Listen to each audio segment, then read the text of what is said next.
Ledakan mengguncang Doha untuk pertama kalinya. Israel menyerang langsung jantung Qatar, menargetkan tokoh Hamas yang tengah berunding soal gencatan senjata. Dunia pun bereaksi keras dari Moskow hingga Paris, dari London hingga Washington. Serangan ini bukan sekedar eskalasi militer, tapi juga ancaman serius terhadap peran Qatar sebagai mediator konflik Gaza. Pertanyaan besar kini muncul, akankah Timur Tengah memasuki babak perang yang lebih luas? Langsung saja kita selengkapnya akan bahas dalam Israel gempur Qatar, dunia bereaksi. Israel menyerang markas besar Hamas di Doha, Qatar pada Selasa sore. Serangan ini menewaskan 5 anggota Hamas dan 1 petugas keamanan Qatar. Serangan Israel ke Qatar ini dianggap sensitif, mengingat Qatar adalah negara negosiator perdamaian dua negara yang juga merupakan sekutu Amerika Serikat. Israel melancarkan serangan di ibu kota Qatar Doha saat para negosiator Hamas sedang berunding tentang proposal perdamaian di Gaza yang diajukan oleh Amerika Serikat. Serangan ini dikecam keras oleh Qatar karena menilai Israel telah melanggar kedaulatan dan keamanan nasional Qatar. Israel mengatakan alasan serangan Israel ke Qatar pada Selasa kemarin adalah untuk menargetkan negosiator-negosiator Hamas yang berada di markas besarnya di Doha. Para negosiator berkumpul dari hari itu untuk membahas mengenai proposal perdamaian di jalur Gaza yang diajukan oleh Amerika Serikat.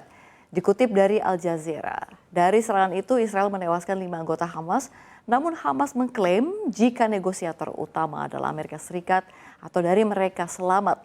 Serangan tanpa peringatan dari Israel ke Qatar meskipun menargetkan anggota Hamas, namun membuat Qatar berang. Negara kaya energi itu mengutuk tindakan Israel dengan menyebutnya sebagai tindakan pengecut dan merupakan pelanggaran serius terhadap kedaulatan dan keamanan nasional Qatar. Tentu kemarahan Qatar ini akan berdampak besar tidak hanya bagi Israel, namun juga bagi Amerika Serikat. Selama ini Qatar diketahui adalah sekutu Amerika Serikat yang juga berperan penting dalam negosiasi perdamaian Israel dan Hamas di Gaza. Apalagi Qatar adalah ini salah satu negara tempat pangkalan militer Amerika Serikat berada. Tentu ini akan sangat merugikan jika Qatar menarik diri dari sisi Amerika Serikat dan berbalik memusuhi Israel. Menurut The Guardian, negara Timur Tengah lain seperti Arab Saudi, Uni Emirat Arab, ini telah menyatakan dukungan pada Qatar setelah serangan ini. Dari sisi Hamas sendiri, serangan ini seperti menyatakan jika Israel tidak sepenuhnya ingin gencatan senjata di Gaza, tetapi tetap mengorbankan atau mengobarkan bendera perang. Lantas seperti apa sih reaksi dunia Israel usai Israel serang Doha Qatar ini? Kita akan bahas di slide berikutnya. Sejumlah pemimpin dunia buka suara soal serangan Israel ke Doha Qatar. Mereka kebanyakan mengecam aksi negeri Yahudi itu yang menyerang sekutu Amerika Serikat. Israel menyerang negara yang berdaulat dengan dalih membunuh beberapa orang anggota milisi Gaza Palestina Hamas. Dilaporkan 6 orang tewas akibat serangan Israel itu.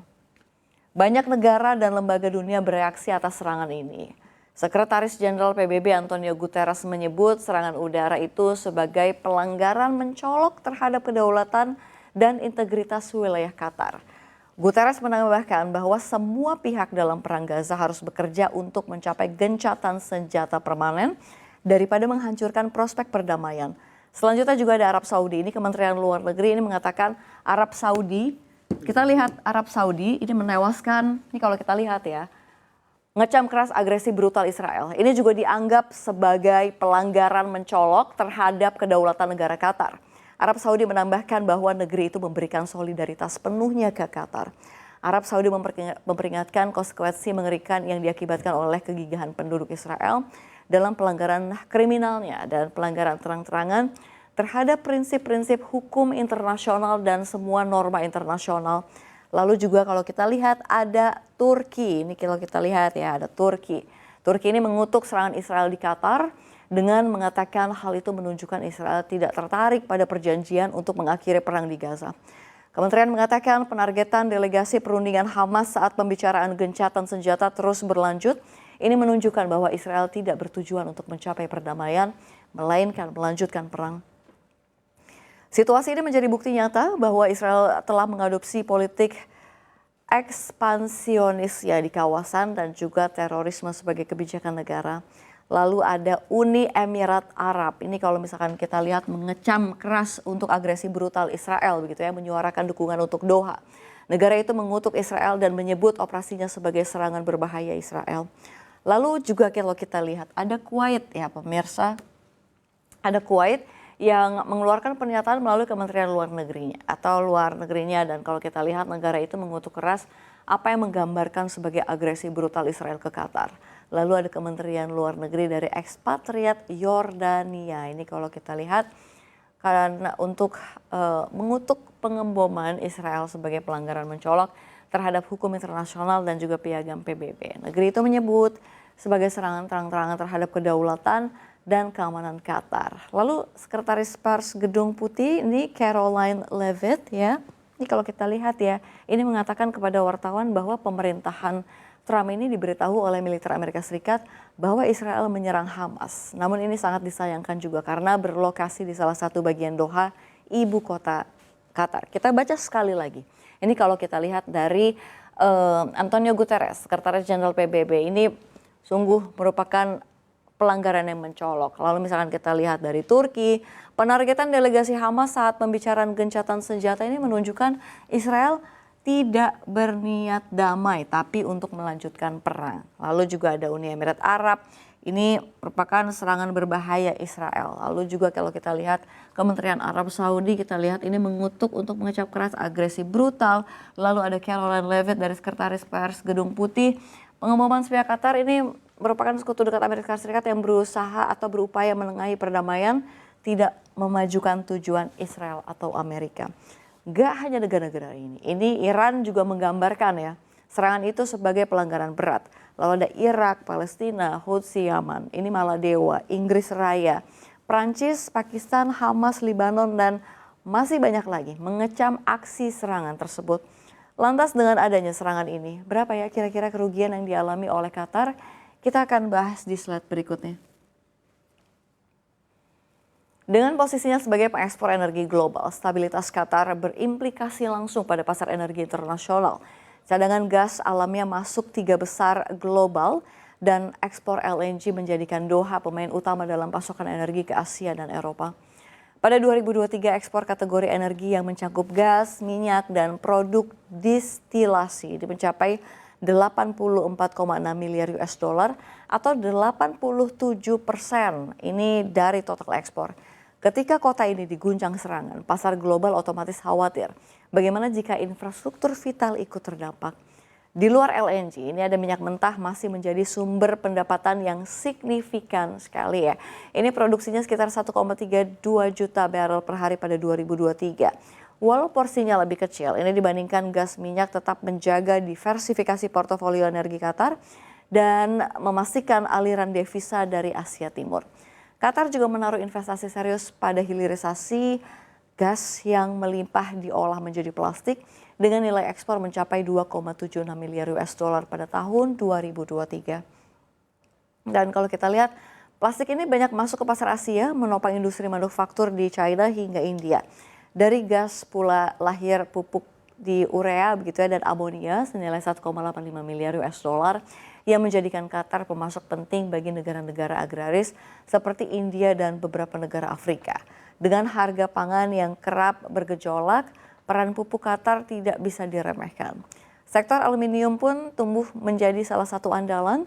Ini nilainya 1,79 miliar US dollar pada 2023, menempatkan logam ini di posisi keempat ekspor terbesar. Ini kalau kita lihat ya. Ini meski bahan bakunya berasal dari luar, daya saing aluminium Qatar datang dari energi murah berbasis gas. Di sektor kimia ini Qatar mengekspor bahan kimia anorganik senilai 1,11 miliar US dollar dan juga organik 0,85 miliar US dollar. Produk ini masuk ke rantai pasok global dari industri farmasi hingga elektronik. Ada pula komoditas yang bisa dibilang nilainya lebih kecil tetapi strategis, itu adalah helium. Qatar adalah salah satu produsen terbesar dunia dan walau nilainya nggak sebesar LNG, helium penting bagi industri semikonduktor, kesehatan hingga riset luar angkasa. Helium menambah satu lagi lapisan pengaruh Qatar di pasar global, kartu diplomasi yang jarang dibicarakan tetapi bernilai tinggi. Jika dilihat secara keseluruhan, ekspor Qatar pada 2023 mencapai 97,75 miliar US dollar dengan surplus perdagangan 66,32 miliar US dollar. Tiga pasar utama adalah China, Korea Selatan, lalu juga India, menegaskan orientasi Qatar ke Asia sebagai poros pertumbuhan dunia. Serangan ke Doha mungkin tidak langsung menyentuh fasilitas energi, tetapi efek psikologisnya sudah terasa di pasar. Pasokan LNG Qatar yang mengalir ke Eropa pasca embargo Rusia ke Asia yang haus energi membuat stabilitas negara ini krusial. Gangguan kecil saja di Doha bisa menimbulkan spekulasi besar di bursa energi dunia. Lalu bagaimana ya perbandingan antara militer Qatar versus Israel? Siapa yang lebih unggul? Kita akan bahas di slide berikutnya. Dalam peringkat global, Firepower 2025 ini terlihat jelas jurang perbedaan antara Qatar dan juga Israel. Dan ini kalau kita lihat Qatar menempati posisi ke-72 dengan skor 1,4307. Ini menunjukkan kekuatan militer yang terbatas. Sebaliknya Israel berada di peringkat ke-17 dunia dengan skor jauh lebih rendah yaitu 0,3395 yang menandakan kemampuan militer jauh lebih unggul. Peringkat ini mencerminkan keunggulan Israel baik dalam jumlah personel peralatan tempur maupun teknologi persenjataan modern. Sementara Qatar lebih mengandalkan kerjasama internasional dan modernisasi kecil-kecilan. Israel juga telah lama membangun reputasi sebagai salah satu kekuatan militer terkuat di Timur Tengah. Dari sisi jumlah personel militer, Qatar dan juga Israel menunjukkan perbedaan yang signifikan. Qatar hanya memiliki sekitar 12.000 personel aktif dan ini 11.000 pasukan cadangan. Angka yang tergolong kecil untuk standar kawasan. Sementara itu Israel memiliki lebih dari 170.000 personel aktif dan sekitar 465.000 pasukan cadangan yang siap dikerahkan. Perbedaan ini membuat Israel jauh lebih unggul ya dalam kapasitas bertahan maupun menyerang. Keterbatasan jumlah pasukan membuat Qatar lebih bergantung pada aliansi strategis dan negara sahabat. Dan pada penggunaan teknologi militer modern untuk menyeimbangkan kekuasaan di kawasan. Kekuatan Angkatan Udara ini menunjukkan dominasi Israel dibanding Qatar. Israel memiliki total 611 pesawat dengan 489 unit siap operasi. Termasuk diantaranya 14 armada tanker dan 48 helikopter serang. Sementara itu Qatar hanya memiliki 251 pesawat dengan 163 unit siap pakai tanpa armada tanker sehingga ini terbatas dalam jangkauan udara jarak jauh. Kalau dari segi helikopter ini kalau kita lihat Israel unggul ya 147 termasuk 38 helikopter yang siap tempur begitu ya. Qatar juga memiliki 80 helikopter dengan 16 diantaranya helikopter serang. Jadi dalam kekuatan darat Israel jauh lebih unggul atau dibandingkan Qatar, ini Israel memiliki 1.300 unit tank dan juga 1.040 siap digunakan serta 35.985 kendaraan tempur dengan hampir 29.000 dalam kondisi siap tempur. Dukungan artileri Israel juga besar, terdiri dari 352 artileri gerak mandiri, 171 artileri tarik dan 183 multiple launch rocket system atau MLRS dengan tingkat kesiapan rata-rata tinggi begitu. Sementara itu Qatar juga hanya memiliki 99 tank dan dengan 69 siap pakai. Ini kalau misalkan kita lihat selanjutnya perbedaannya ada 50 atau maksud kami 5024 kendaraan tempur begitu ya. Ini kalau misalkan kita lihat serta jumlah artileri yang jauh lebih kecil. Ini dengan gap signifikan di kemampuan darat Israel memberi keuntungan strategis besar dalam menghadapi skenario konflik regional. Angkatan Laut Israel dan Qatar memiliki keunggulan yang berbeda. Israel tercatat memiliki 62 aset laut dengan total tonase 38.238 ton, termasuk 46 kapal patroli, 7 korvet dan juga 5 kapal selam yang memberi kekuatan strategis di bawah laut. Sebaliknya Qatar justru unggul dalam jumlah aset dengan 115 kapal, terdiri dari 105 kapal patroli dan juga 4 korvet.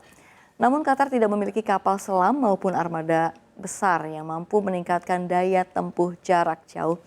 Sumber daya alam menjadi faktor penting dalam menopang kekuatan militer suatu negara. Israel memiliki produksi minyak sebesar 15.000 barel per hari dan juga produksi gas alam hingga 22,8 miliar meter kubik, tetapi konsumsi energi domestiknya jauh lebih besar sehingga ini menimbulkan defisit minyak dan batu bara. Sebaliknya Qatar ini merupakan salah satu raksasa energi dunia dengan produksi minyak mencapai 1,8 juta barel per hari, jauh melebihi kebutuhan sendiri. Qatar juga menyiapkan cadangan minyak terbukti lebih besar dari Israel. Keunggulan energi ini memberikan Qatar posisi strategis global meskipun tidak sepenuhnya menutupi kelemahan militernya.